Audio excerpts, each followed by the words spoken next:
చూడాలని ఉంది. మెగాస్టార్తో సినిమా అనేది అందరూ కోరుకునేది. అంత బంపర్ హిట్ అయిన తర్వాత చేసిన ప్రాజెక్టు మురురాజు అది చాలా డిసప్పాయింట్ చేసింది. అలాగే మహేష్తో ఒక్కడు సూపర్ డూపర్ హిట్. ఆ తర్వాత చేసిన 2 సినిమాలు డిసప్పాయింటెడ్.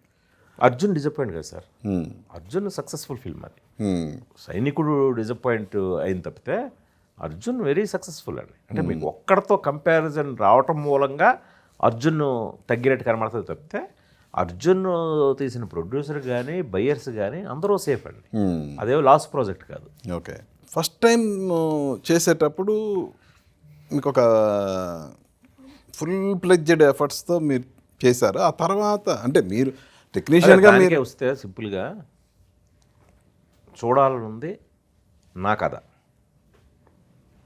సో నన్ను నమ్మి చిరంజీవి గారు, నేను పిల్లలతో రామాయణం తీసినా సరే నా కథను నమ్మి ఈ కుర్రాడు ఎవడో మంచి కథ చెప్పాడు అని నాకు అవకాశం ఇచ్చారు.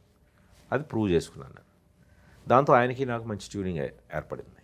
ఆయన వెంటనే వాళ్ళు ఆల్రెడీ మృగరాజు అనే కథను రెడీ చేసి పెట్టారు.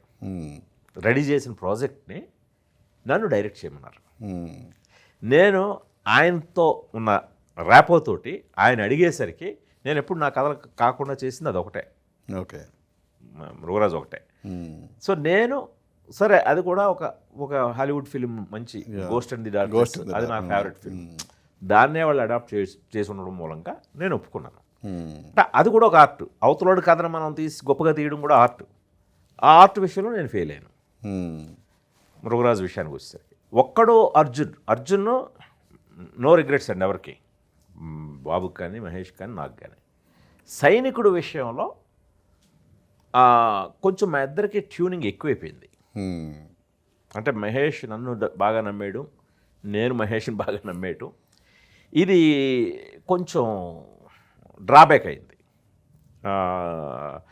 సో ఒక బ్రేక్ తీసుకుంటే బెటరు. ఎందుకంటే ఒక డైరెక్టరు అసలు యాక్టర్ రెండో సినిమా రిపీట్ చేయకూడదు. కొద్ది గ్యాప్ ఇచ్చి తీసుకొని ఇంకొకరితో చేసి వచ్చి రావాలి తప్పితే నేను వరుసగా మహేష్తో చేసుకుంటాను నేను. ఇది చాలా మంది ఈవెన్ బయ్యర్సే నన్ను వ్యతిరేకించారు. మీరు బ్రేక్ ఇచ్చి మళ్ళీ హీరో దగ్గరికి వెళ్ళాలండి, వరుస అదే హీరోతో తీస్తే మీకు మీరే కాంపిటీషన్ అయిపోద్దని ఈవెన్ నన్ను ఆర్జీవి కూడా నన్ను వార్న్ చేశాడు. రెండో అర్జున్ జరుగుతున్నప్పుడే. నేనే చాలా శివతో తర్వాత మళ్ళీ అంతంతో నేను రీచ్ కాలేకపోయాను. బట్ నాకు శివకి అంతానికి మధ్యలో వేరే సినిమాలు ఉన్నాయి, నువ్వేంటి డైరెక్ట్ ఒక్కడి తర్వాత మళ్ళీ మహేష్తో తీస్తున్నావు, ఇది చాలా ప్రమాదం అని కూడా తను కూడా అన్నాడు. సో ఆ మృగరాజు సెట్కి వచ్చాడు. మహాబలేశ్వర్లో ఎక్కడో షూటింగ్ జరుగుతుంటే, మృగరాజు కాదు సైనికుడు అనుకుంటాను. సో అలాగా అదొక డ్రాబ్యాక్ ఉందండి వరుస పెట్టి చేయడం మూలంగా. సో అందువల్ల అది దానికి రిజల్ట్ అలా వచ్చింది.